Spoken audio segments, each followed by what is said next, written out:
Good morning, fellow Hoops fans. Welcome back to another episode of The Last Shot NBA show right here on Little Birdie TV. As always, brought to you by our mates over there at topsport.com.au. Now, it's Monday morning. That means we've got the full squad on deck. We're going to be joined by old mate Parky a little bit later. But first, we welcome old mate Benyam Kidane from NBA Australia. BK, my brother, how you doing? What's up, my man? I'm doing good. How you living? I'm living good, man. Like we spoke about off camera a little bit earlier, I'm coming off a weekend of eating some great Ethiopian food, man. So I'm feeling content in life. The belly is full. I like it. BK, we've got a lot to talk about today. As always, the NBA always provides us with a lot of content, a lot of storylines to talk about. But we're going to start off with a milestone, and that involves LeBron James. I just feel like this year is going to be a year of milestones for him. He's on the road to catching Kareem Abdul-Jabbar for the all-time points scored in the NBA. He should do that later in the season.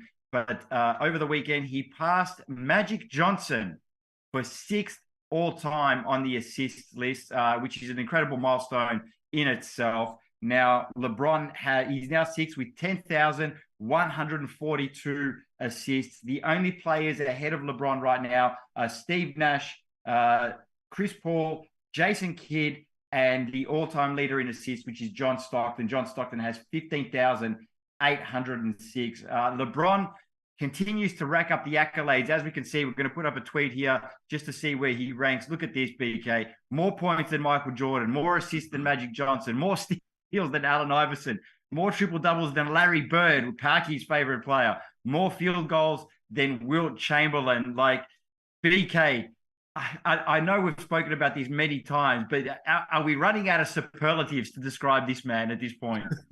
Man, when LeBron's career is finished, like just on statistics alone, the resume is going to look crazy. Like we're seeing a lot of these seemingly untouchable records.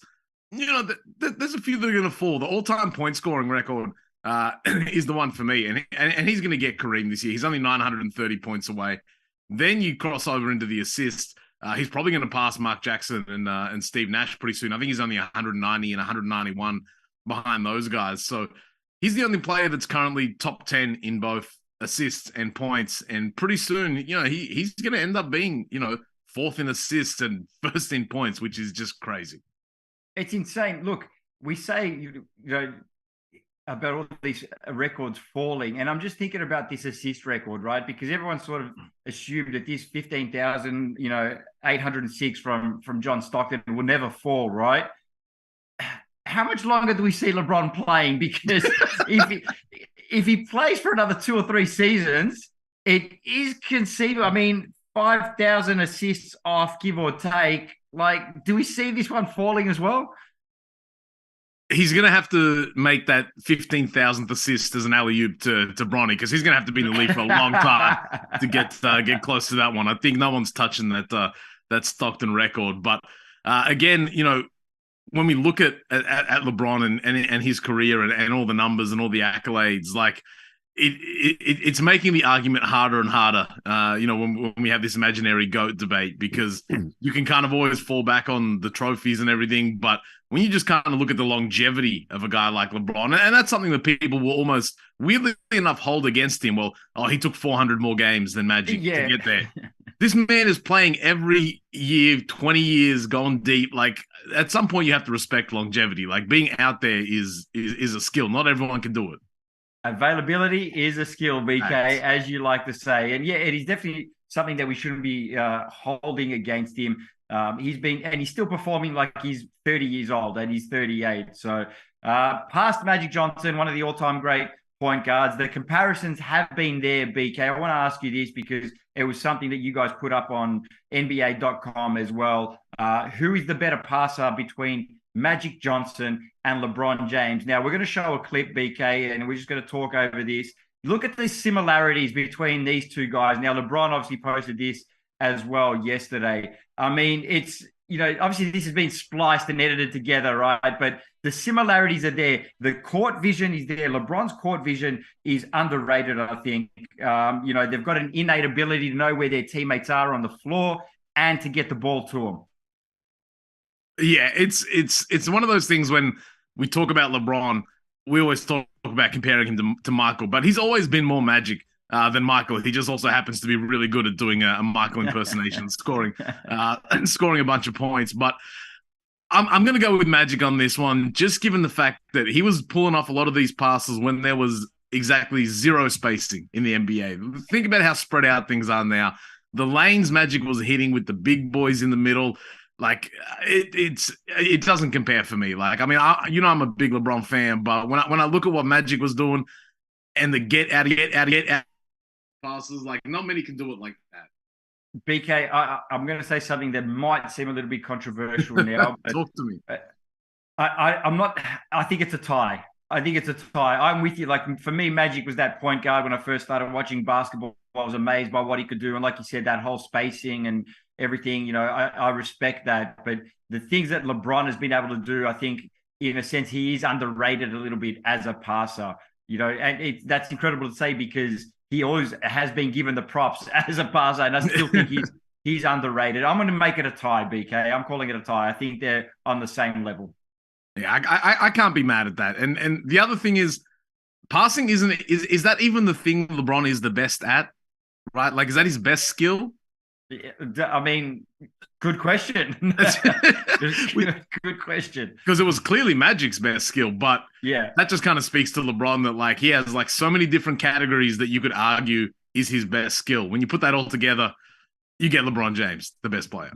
Yeah, it's the GOAT. I've been saying it for years. For me, he's the GOAT. All right, BK, let's move on. We're going to talk a little bit about the Miami Heat, who welcomed the return of Jimmy Butler over the weekend after a 7-game absence with a knee injury. Now, BK, they kind of needed him a little bit because he is, I guess, still their engine as far as, Jimmy Butler's going to take him. That's how far the Miami Heat are going to go. He had 25 points yesterday on 12 of 21 field goals, 15 rebounds, 3 assists, 1 block, 1 steal in 35 minutes, 15 rebounds where he's most in a game since the 2019-20 season. He hit some big shots.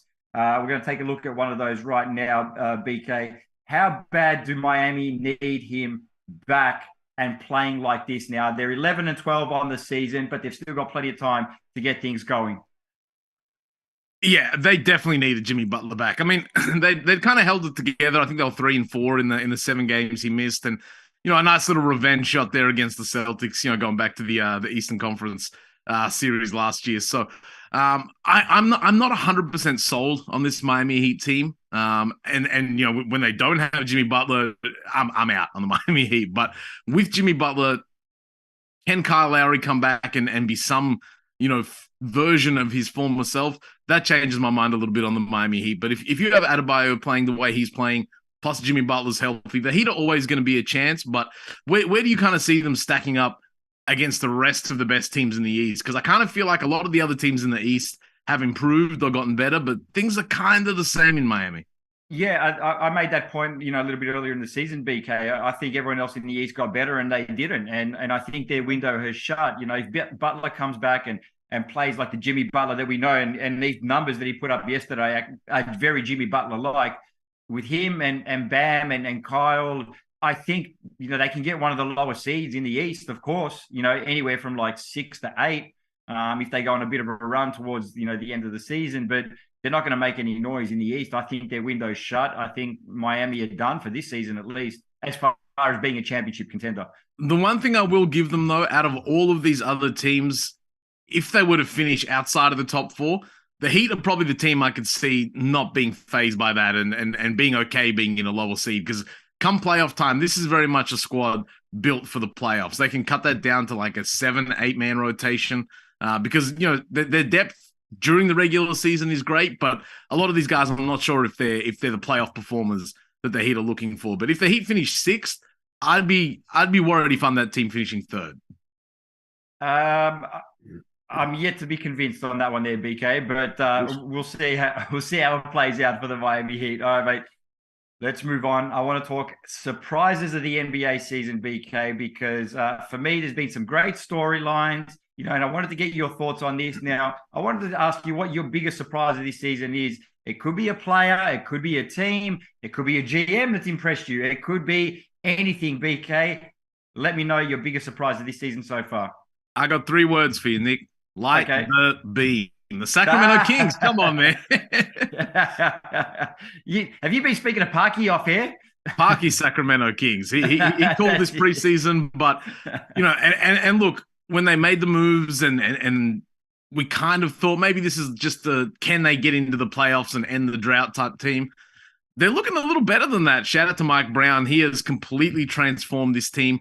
They're number 3 in the league in offense. And they're scoring the ball well from the 3-point land. I think they're 6th in the league in 3-pointers made. This is just a fun team. I mean, losing Tyrese Halliburton and seeing what he's doing in Indiana, maybe hurts the Kings fans a little bit, but Sabonis has been great for them, and that's freed up De'Aaron Fox to be De'Aaron Fox. And I like the guys they've brought in as well, whether it's Herter, Malik Monk, guys that can just run and shoot. This is just a fun team to watch. This is not going to be on national TV a lot team, but fire up League Pass to watch the Kings because they get it going. Yeah, they've been so fun to watch that they've actually got me coming around on them as well. and I think Parky's he spoke about them so much over the course of the season that I was kind of like, you know what?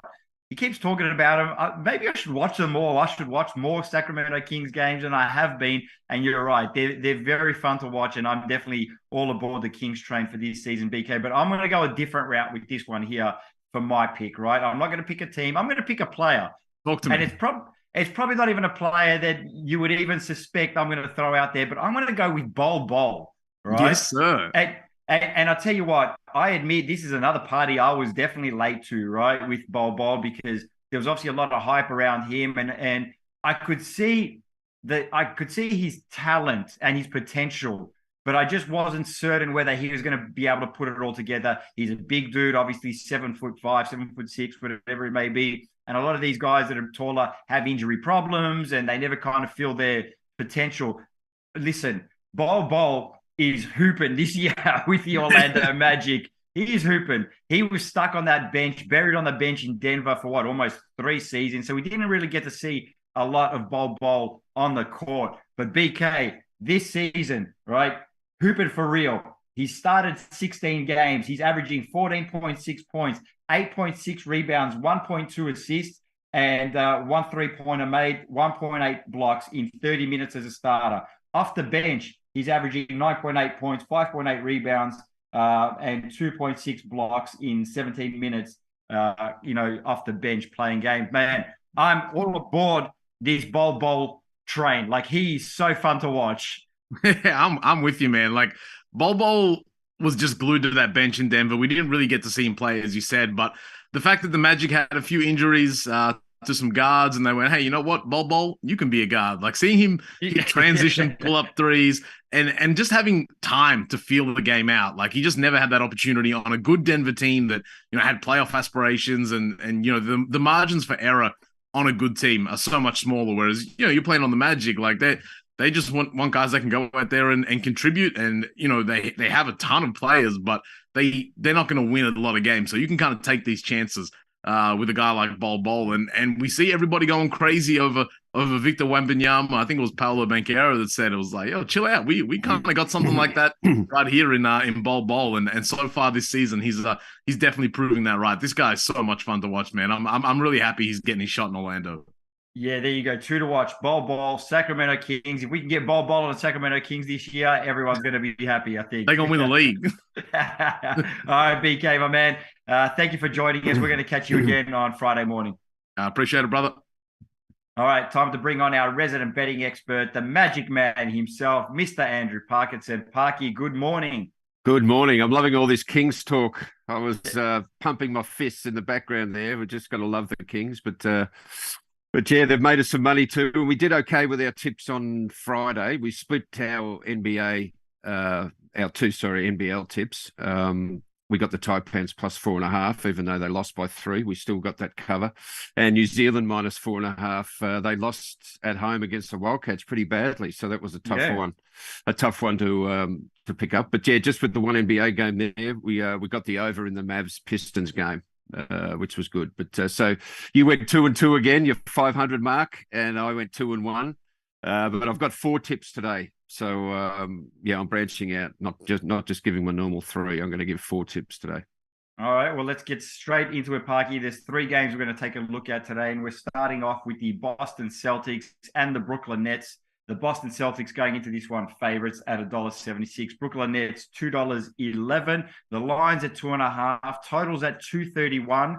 Live on ESPN today. This is a 1 versus 6 battle in the East. Nets have won 4 in a row, including 6 straight at home. No Ben Simmons, though. No Yuta Watanabe for Brooklyn. And as of late last night, again, Marcus Smart was day-to-day and a game-time decision. Parky, thoughts on this one here? Yeah, I really like the Celtics in this matchup. They've actually won the last 7 games against the Nets, so they've kind of got their number a little bit. I think that must date back to the last year's playoffs when they swept them. So yeah, that includes that, Mark. So yeah, no, I just think the Celtics, they're coming off that loss in overtime against the Heat, and I think they'll be ready to sort of make amends to that one. And I know the Nets are rolling, but yeah, I just see the Celtics to cover that small spread. I really like the 2.5.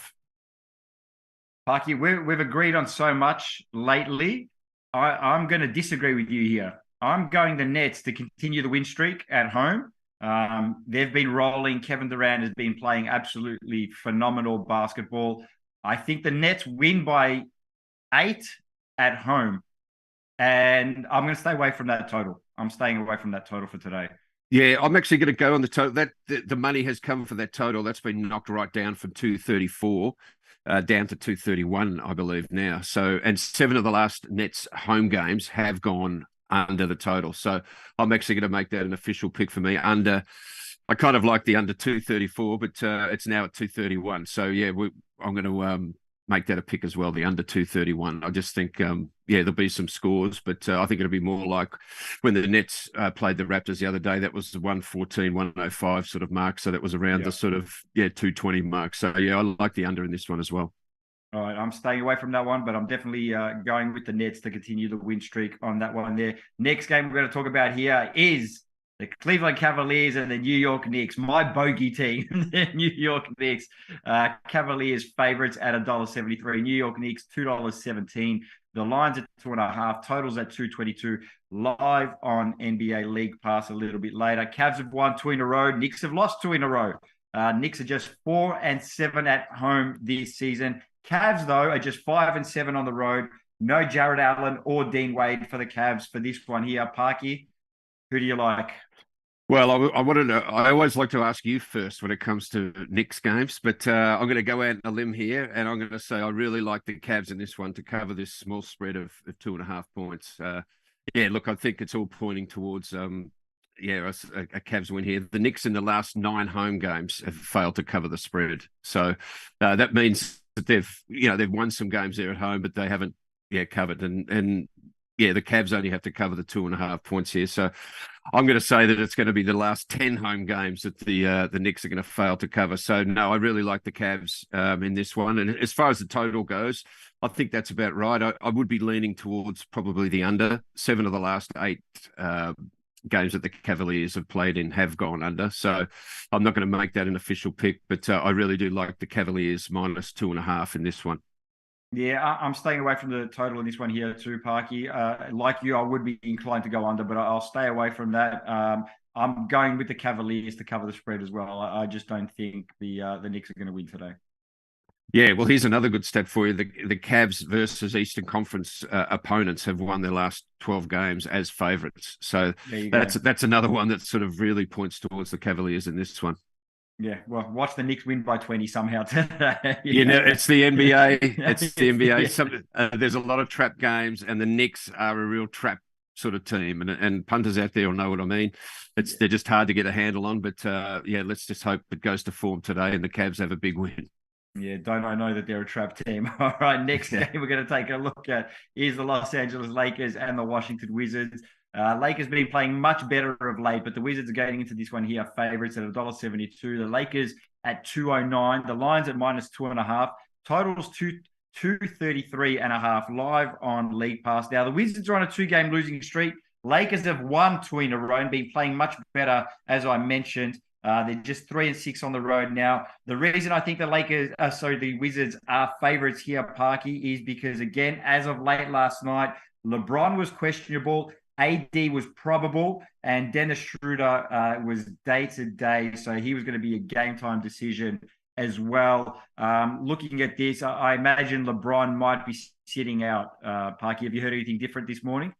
No, it's I've heard exactly what you've heard. So yeah, look, and I had this game pegged whether LeBron plays or not. I really like the Wizards in this one to cover the 2.5. It's only a small spread, a bit like the other two games we've covered. It's around that sort of 2.5, 3 mark. So, and between these two teams, the home team have covered the line in 8 of the last 9. So I think the home team here, the Wizards, are going to take care of the Lakers here. I know they had been playing better, but yeah, with those sort of question marks over who's going to play, and I also think this generally does happen. The Lakers can sort of, they're coming off a great win against the Bucks, where they scored 133 points, which was an amazing game for the Lakers. I just don't see them. I don't see them doing this thing in Washington. I really like the Wizards in this one. As far as the under/over goes, I would lean towards the over in this one. It is fairly high, 233.5, but no, the bet for me in this game is the Wizards minus 2.5. Yeah, I agree with you. Wizards are an excellent home team. They're 8-4 at home this season, and they've been playing pretty well themselves, despite the Lakers also playing well. But the Lakers 3-6 on the road, and I think if those guys are not playing, LeBron, AD, and all those sorts of guys, then I think the Wizards are going to win this one here. I do think they cover the spread as well, so I'm going to stay away from the total of this one too, Parky. Yeah, no, it's up there. Yeah, it's up there, and it's an interesting stat here that. For those that like to bet on the over, but the Wizards versus Western Conference opponents, 15 of the last 18 games have gone over. So, yeah. But in saying that, I think you look at that total 233.5. I think the bookies have adjusted for that, and I think, that's sort of right about the mark. So we'll stay away from that, and I think the Wizards win by at least 3. Yeah, well, I agree. So I think there's only one pick that we disagreed on today, and that was the Nets and the Celtics. Yes, and you stayed away from the under in that game, whereas I was on it. So that's good. We've got a few little different things here. And, with your 3 picks, you want to get at least 2 of those or you're going to fall below 500. So we're on the edge of our seat. Because otherwise you're just going to have to start calling me Mr. 500, Nick Metallinos. That's right. Well, that's consistent, 500. It'll get you in the play-in.